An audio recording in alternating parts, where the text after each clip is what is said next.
Busco un lugar para vivir y descansar,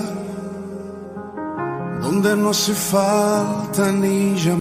Un saludo y bienvenidos a todos aquellos que siguen este devocional Pan de Vida. El mensaje de hoy lo he titulado Cuerpo de Cristo. En la Biblia se usa esta expresión en tres sentidos diferentes. El primero es el cuerpo físico, el tabernáculo de su encarnación, como podemos leer en Hebreos capítulo 10, verso 5. Dice, por lo cual, entrando en el mundo, dice, me preparaste cuerpo. Cuando Cristo vino al mundo, le dijo a Dios el Padre, tú no quisiste sacrificios de animales ni ofrendas por el pecado, pero me has dado un cuerpo para poder entrar en el mundo y ofrecerlo en sacrificio. Este cuerpo era humano, sentía sed, hambre y cansancio, así que Cristo no solo tuvo forma o apariencia del humano, sino que era completa y perfectamente un hombre, un ser humano, al mismo tiempo que era Dios 100%. En Filipenses capítulo 2, versos 6 al 8, Pablo nos dice, el cual Jesucristo, siendo en forma de Dios, no estimó el ser igual a Dios como cosa que aferrarse, sino que se despojó a sí mismo tomando forma de siervo, hecho semejante a los hombres, y estando en la condición de hombre, se humilló a sí mismo, haciéndose obediente hasta la muerte y muerte de cruz. El Hijo, la segunda persona de la Trinidad, no valoró ser Dios, sino que se despojó de todos sus atributos y privilegios de ser Dios y se encarnó en la figura de Jesucristo y tomó forma de ser humano sin dejar de ser Dios. Tomó esa condición de ser humano y murió en una cruz para el perdón de nuestros pecados. Y en Colosenses capítulo 2, verso 9, Pablo asegura, porque en él, en Jesucristo, habita corporalmente toda la plenitud de la deidad. O sea, en Cristo habita toda la plenitud de Dios en un cuerpo humano. Además, en su condición humana, Cristo nunca pecó, siempre se mantuvo cerca de los pecadores, pero alejado del pecado. En Hebreos 4:15 el escritor asegura lo siguiente, porque no tenemos un sumo sacerdote que no pueda compadecerse de nuestras debilidades, sino uno que fue tentado en todo según nuestra semejanza, pero sin pecado. En este cuerpo Cristo padeció, lo crucificaron y sepultaron, y fue resucitado en el mismo cuerpo.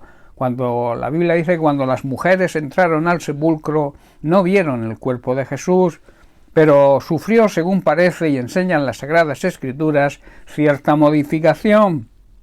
No dejó de ser físico, humano, pero Cristo comió y bebió después de resucitar y mostró sus heridas a sus discípulos para demostrarles la verdad de su resurrección. Sin embargo, parece que ya no necesitaba de la comida física para sostenerse, ni estaba sujeto a las leyes naturales del espacio. Se apareció en cuartos cerrados, a la orilla del mar de Galilea y en otras muchas ocasiones. Este cuerpo resucitado y glorificado fue la misma forma que tomó Cristo en su transfiguración como un acto profético de su futura resurrección. Esa transfiguración la vemos en el capítulo 17, versículo 2 del Evangelio de Mateo, donde dice, y se transfiguró delante de ellos, delante de Pedro, de Santiago y de Juan, y resplandeció su rostro como el sol, y sus vestidos se hicieron blancos como la luz. Pablo se refiere a la resurrección de Cristo como las primicias de la resurrección de los fieles, por lo que se supone que el cuerpo de Cristo resucitado revela la naturaleza del cuerpo celestial que ha de tener el cristiano en la eternidad. Pablo lo explica en Filipenses capítulo 3, versículo 21, donde nos dice, Él tomará nuestro débil cuerpo mortal y lo transformará en un cuerpo glorioso igual al de Él. Lo hará valiéndose del mismo poder con el que pondrá todas las cosas bajo su dominio. Otro sentido del cuerpo de Cristo es el cuerpo simbólico. Al instituir la Santa Cena, Jesucristo ofreció pan a sus discípulos diciendo, esto es mi cuerpo que por vosotros es dado. Desde entonces el pan de la Cena del Señor simboliza el cuerpo y la vida que Jesucristo ofreció su sacrificio en el Calvario para justificar y liberar a los que por la fe se identifican con su sacrificio. En Lucas capítulo 22, verso 19 leemos, y tomó el pan y dio gracias y lo partió y les dio diciendo, esto es mi cuerpo que por vosotros es dado, es entregado, hacer esto en memoria, en recuerdo de mí. Y el último sentido del cuerpo de Cristo es el cuerpo místico. Se refiere a la Iglesia como cuerpo espiritual, o sea, el conjunto de cristianos que representan la encarnación actual de Cristo en el mundo. Él prometió estar con nosotros siempre mediante su Espíritu Santo. Él dijo todos los días hasta el fin. Lo vemos en Mateo capítulo 28, verso 20, en la segunda parte de la Gran Comisión, donde nos dice: enseñen a los nuevos discípulos a obedecer todos los mandatos que les he dado, y tengan por seguro que estoy con vosotros siempre hasta el fin de los tiempos. Pablo también emplea esta figura, la figura del cuerpo de Cristo, muy a menudo para ilustrar la naturaleza vital y dinámica de su Iglesia. En Efesios capítulo 1, versos 22 y 23 nos dice: Dios ha puesto todo bajo la autoridad de Cristo, a quien hizo cabeza de todas las cosas para beneficio de la Iglesia, y la Iglesia es el cuerpo de Cristo. Él la completa y la llena, y también es quien da plenitud a todas las cosas en todas partes con su presencia. También la emplea para expresar su expansión y crecimiento. En Efesios capítulo 3, versos 6 nos dice: y el plan de Dios consiste en lo siguiente: tanto los judíos como los gentiles que creen en la buena noticia del Evangelio gozan por igual de las riquezas heredadas por los hijos de Dios.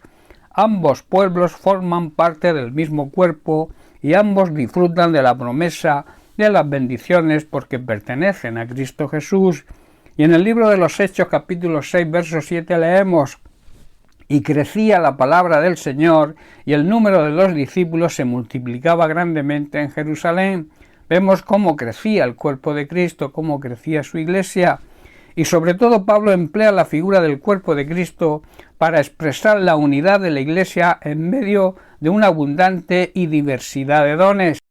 Y en Romanos capítulo 12, versículos 4 y 5 lo expresa de la siguiente manera. Dice así: así como nuestro cuerpo tiene muchas partes y cada parte tiene una función específica, el cuerpo de Cristo también. Nosotros somos las diversas partes de un solo cuerpo y nos pertenecemos unos a otros. En las Sagradas Escrituras se apela a la figura del cuerpo de Cristo para que cada cristiano comprenda la relación de hecho y funcional que goza con los demás cristianos, sujetos todos a la cabeza, a la directriz que es el Señor Jesucristo. Bien, pues hasta aquí el mensaje de hoy. Que Dios te bendiga. Un abrazo.